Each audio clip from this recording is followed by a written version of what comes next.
But this case was never about damages in the sense of compensation. It was about damages in the sense of forcing change.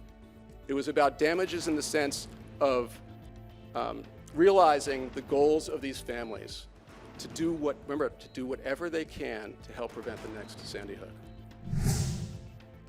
It's been 10 years since a gunman armed with a Remington assault rifle murdered his mother and 20 elementary school children in Connecticut. Now an unprecedented $73 million ruling against Remington, the oldest gun manufacturer in the US, could end the industry's long-standing immunity.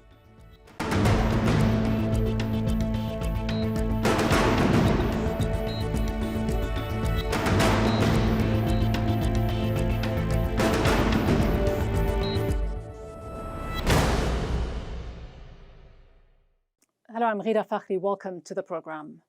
The United States is mired in endemic gun violence. There have been more than 1,300 school shootings in the country since 1970.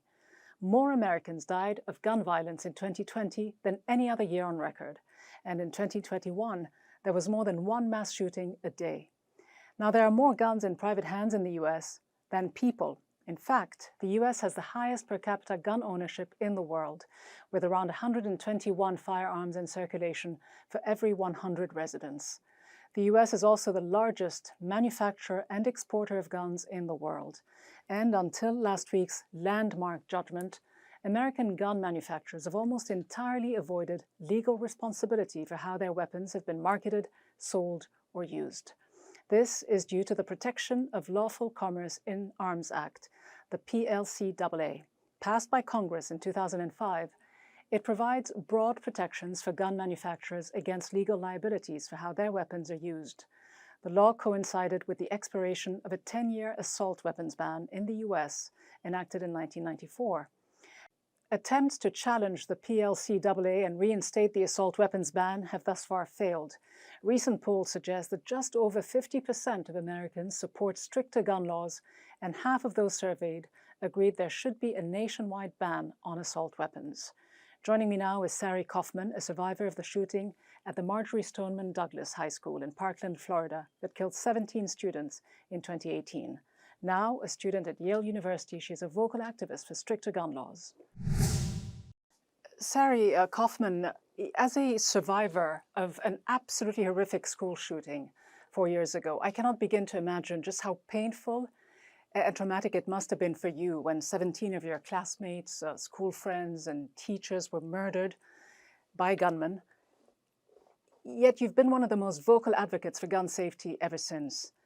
Are you beginning to see some glimmers of hope? How much of a moral victory was it for you and others to see the Remington settlement? What difference do you think it will make in preventing the next Parkland shooting? Yeah, I think it was definitely a huge victory for gun violence prevention. Whenever we can hold these gun manufacturers accountable, it is important because it's just one of the steps to preventing gun violence and specifically these school shootings.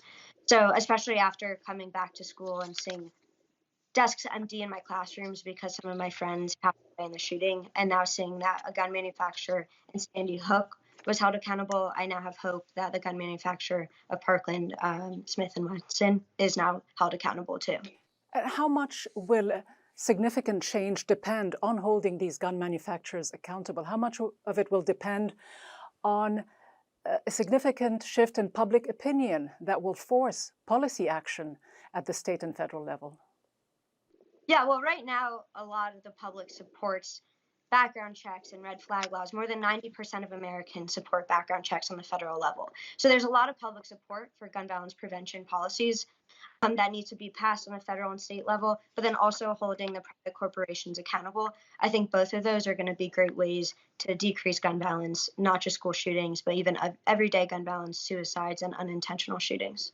But are we seeing significant enough change, though? Because in 2018, after the shooting at your school, support for gun control was at its highest level. In fact, 66% of Americans supported new gun control legislation back then. Now, more Americans than ever before are buying guns. In fact, millions of Americans became first-time gun owners during the pandemic.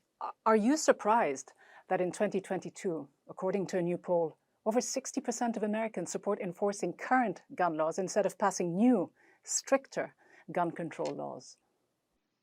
Yeah, I'm not surprised that more Americans did buy guns in 2022, and I think people need to understand the risks of having a gun in the house.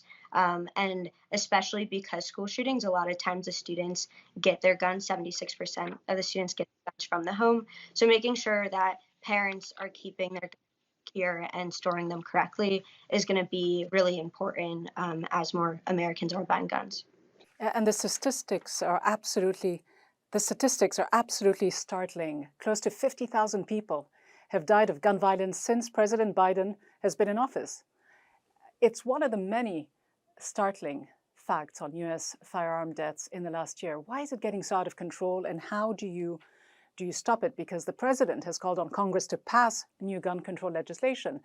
But as we know, Democrats don't seem to be interested. The midterms are around the corner. Why isn't there enough political support for gun control? And what would you tell President Biden and lawmakers on Capitol Hill if you met them? Well, I think there's a lot that these lawmakers can do, and President Biden has signed executive orders, and he can continue to sign executive orders helping to decrease gun violence. And it's really important, especially as we go into midterms, that voters are aware of electing gun sense champions and making sure that even on the local level, even on the school board level, that's one of the gun violence, that we are electing the correct lawmakers who support gun reform. Because after experiencing the shooting, I understand how devastating it is, not just on that day, but all the impacts afterwards. So it's important that the public is aware of that when they go into the midterm elections, and that President Biden and Congress continue to push for gun safety legislation. Thank you so much, Sari Kaufman, for taking the time to speak to me. I know just how painful this issue still is for you. Thank you. Thank you for having me.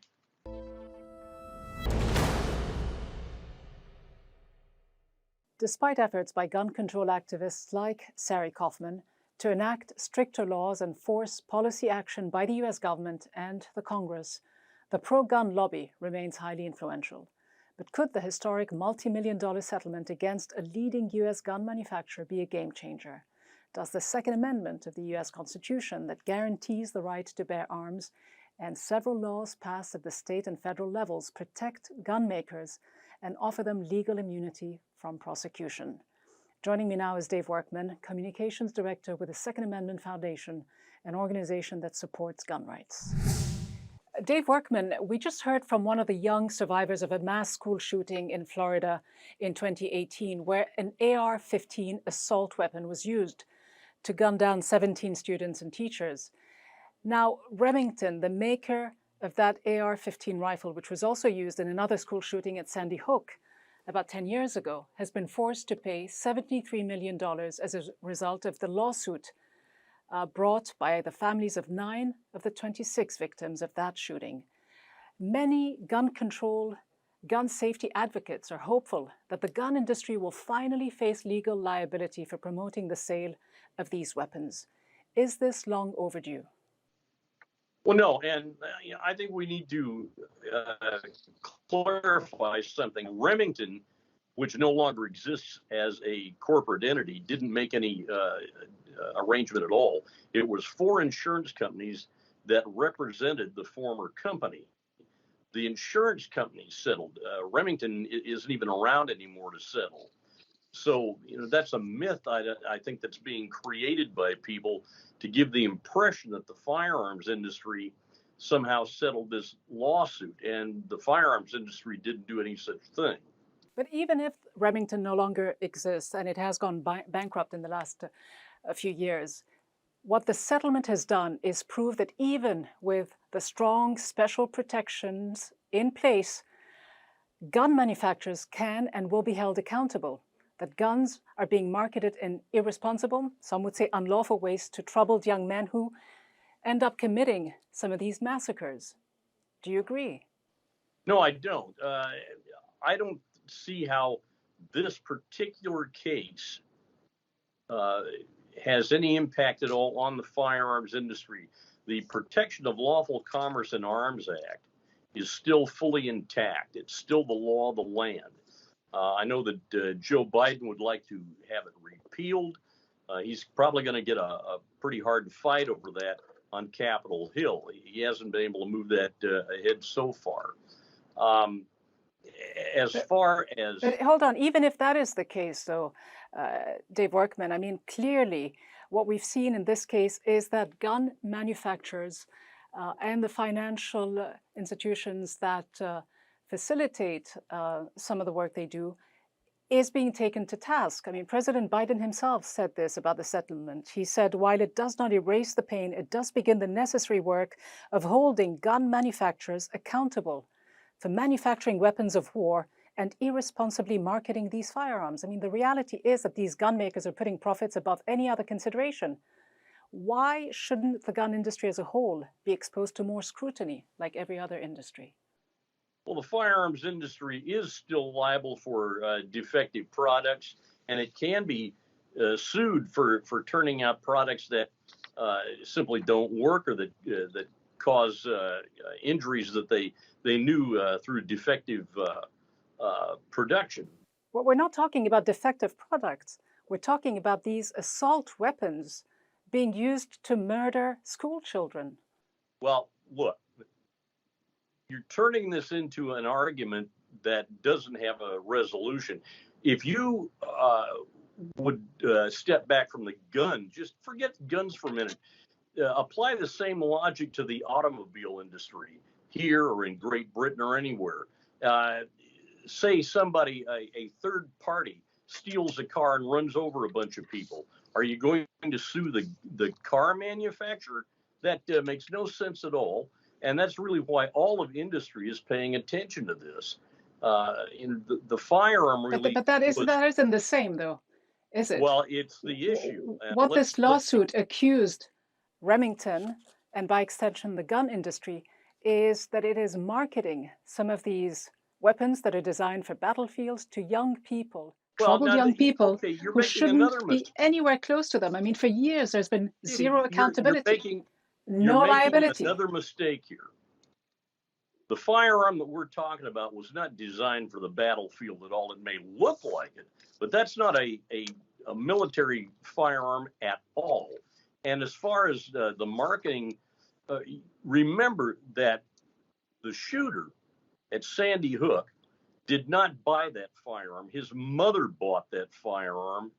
And I don't think marketing to a 20-year-old male is going to affect her at all. He murdered his own mother to steal that firearm and go down to the school. She was the first victim. And I think that gets lost in all of this rhetoric. He murdered his own mother to get access to her firearms to commit that horrible crime. He did, and however awful that isn't the key issue, though, is it? You say that the AR-15 isn't an assault weapon designed for the battlefield, but it's an indisputable fact, isn't it, that it is a semi-automatic assault weapon that is used on the battlefield. According to one of its designers, in fact, the AR-15 rifle was engineered to create, quote, maximum wound effect.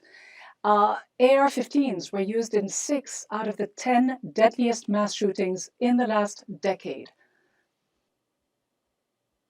They have become the go-to weapons for people who commit these crimes. Well, and before the AR-15, they called the handgun the go-to weapon. We're not talking about people who want to take action against a particular firearm. We're talking about a movement in the United States to ban the private possession of all firearms. They're just picking the low-hanging fruit right now. The AR-15, and I don't own one. I've never owned one. The AR-15 is a semi-automatic rifle. It looks like a military weapon, but it is not a military weapon. It uses pretty much the same ammunition as a military firearm. It's a semi-automatic assault weapon. Well, the U.S. Army's own field manual, Mr. Workman says. There is no such thing as a semi-automatic assault weapon. What is it then? It does not exist.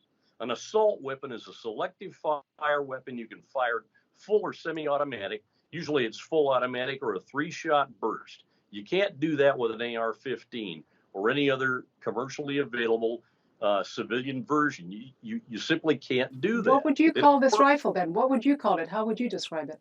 Well, it's a modern sporting rifle for all intents and purposes. But that is a term that has been coined by one of the lobby groups, in fact, the National Shooting Sports Foundation, many years Well, ago. the- Whatever you okay, call it doesn't change the the facts. term assault weapon was coined by the gun control lobby. All right. It's a debate that will have to go on now. But for now, though, thank you so much for your time and insights. Dave Workman, appreciate it. Thank you.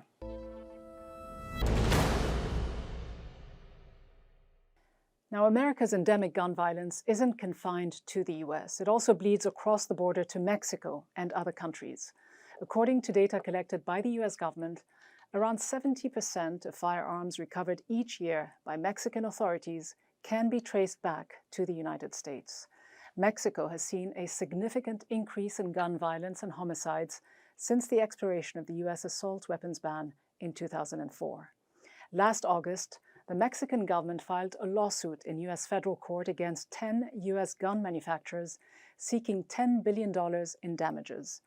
The suit accuses those manufacturers of knowingly profiting from the illegal sale of military-grade weapons in Mexico, quote, particularly of the military-style assault weapons favored by the drug cartels. I'm now joined by Hector Balderas, the Attorney General of the U.S. state of New Mexico. He is one of 13 state U.S. attorneys general who have signed an amicus brief in support of Mexico's lawsuit.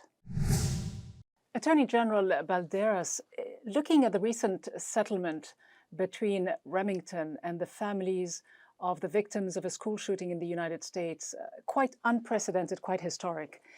How do you expect it, if at all, to have an impact on the way that private US gun companies are being held accountable or not moving forward for the way they market their weapons and facilitate, whether it is directly or not, the trafficking of these weapons across the US's borders to countries like Mexico, where they're being used by criminals and drug lords to fuel the growing violence in that country?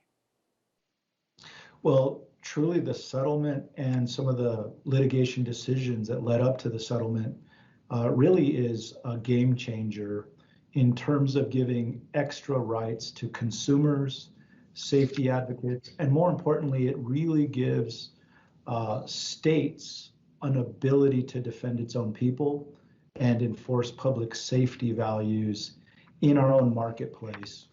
Do you expect this will be a wake-up call, not just for the powerful US gun industry and its influential lobby here in the US, but also for the banking and insurance companies that prop it up as well? Absolutely. In terms of risk mitigation and assessing liability, I think all of these companies who profit off of these war weapons really now have to think twice in terms of whether or not the profits are really worth the risks. That now they have to be accountable to consumers, and they have to be accountable to law enforcement agencies and governments that are really footing the bill, the public safety bill that is left behind when these sales lead to horrific damages in our state and across this country and even internationally. And the question is, will they be held accountable from this point on? I mean, the Mexican lawsuit, which takes on 10 US gun manufacturers and which you and several other attorney generals have supported, tries to hold these companies accountable. Until now, though, the industry has had full immunity from litigation. It has so far operated with almost complete impunity. Is the power and the influence of the gun lobby, the National Rifle Association, the NRA, which has pushed states in the US and the federal government to enact laws that would protect these gun makers, beginning to wane? I mean, is this really a game changer? It really is, because we believe that we already have adequate laws in place. What gun manufacturers for many years survived off of the notion that the federal government gave them an above the law standard. In other words, I can sue tobacco companies, I can sue opiate companies, I can sue any company internationally or domestically for harming my consumers. Yet the Congress gave a waiver. Basically, gun manufacturers were above the law in terms of liability. Now what the courts are weighing in is that state AGs have a right to defend our community and our people. And what they're saying is that gun manufacturers can be held responsible for their own deceptive marketing and irresponsible practices. So I do think you'll see an increase of liability shifting back to these gun manufacturers. So do you believe that this will encourage attorneys general in other states, governors, gun control advocates to press on to hold these companies financially responsible? Do you believe that it will open the way for other countries, other governments, to file lawsuits, just like the Mexican government did? Yes, I do believe that this is the kind of the beginning cracking of the dam, so to speak. Really, every other industry and practice is subject to liability in our marketplace. And I do believe this is the pathway. The Sandy Hook victims did not pass in vain.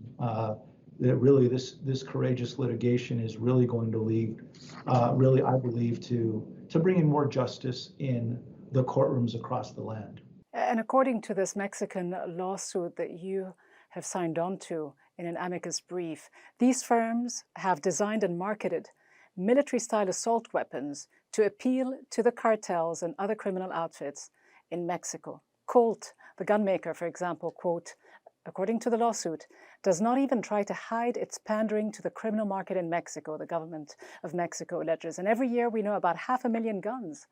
Many of them, semi-automatic assault rifles, are illegally trafficked from the United States into Mexico. Mexico now ranks third globally in terms of gun-related deaths, although the country has very strict gun laws. How do you change this dynamic? Well, and the reason we supported the lawsuit is because, we're not asking that the cartel member that pulls the actual trigger of the weapon, that those gun companies be held liable for that cartel activity. But if a company knowingly markets and floods an entire commerce marketplace that actually bans guns and harms occur in that nation, the gun company should be held responsible for the marketing and flooding of an economy with a very dangerous style weapon. And it is the Mexican government today. Other governments could file lawsuits against U.S. gun makers in the future for the use of their weapons in the killing of innocent civilians. We know gun-related violence has been increasing in Central America, Honduras, El Salvador, other countries. What happens in the future? Can you foresee a case where lawsuits will be brought against U.S.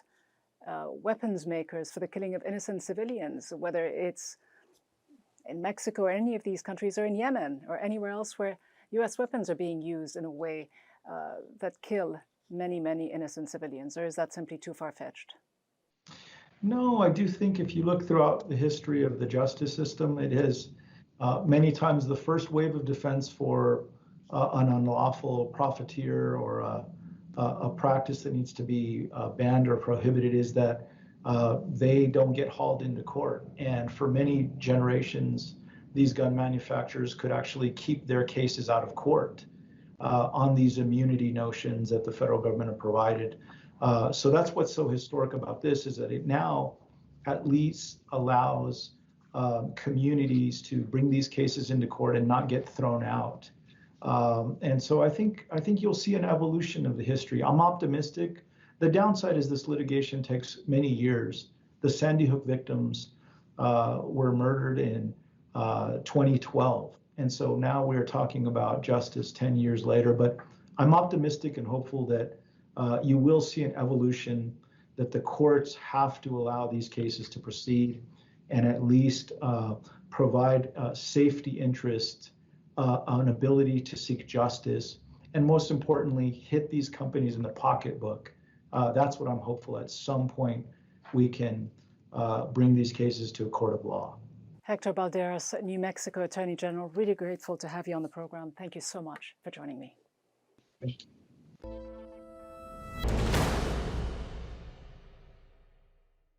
The right to bear arms, which is enshrined in the Second Amendment of the U.S. Constitution, is here to stay, no matter how many mass shootings and other firearm deaths the country endures. Republicans and Democrats alike will not fathom the idea of dealing with what has been a constitutional right since 1791 as a national liability, a societal tragedy, let alone a harmful, pernicious gun culture.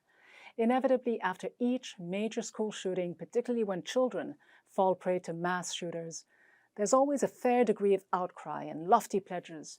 But once the emotions wear off, politicians, and in this case, especially Democratic lawmakers, as they are ideologically the less strident advocates of the Second Amendment, would rather let sleeping dogs lay.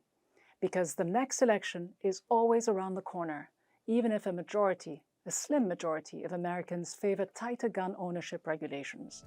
And so, in short, there is little prospect for Democrats to take the bull by the horns. In US politics, this bull is simply too heavy, too stubborn. But the adverse ruling against an iconic gun maker, Remington, may well shake the ground beneath gun advocates and their backers in and around government. But it may be early days for that to happen, all the more that these questions are likely to be ultimately decided by the US Supreme Court, which is, for now and the foreseeable future, solidly in the hands of conservative Republican justices. That's all from Merida Fakhri and the team. Thanks for watching.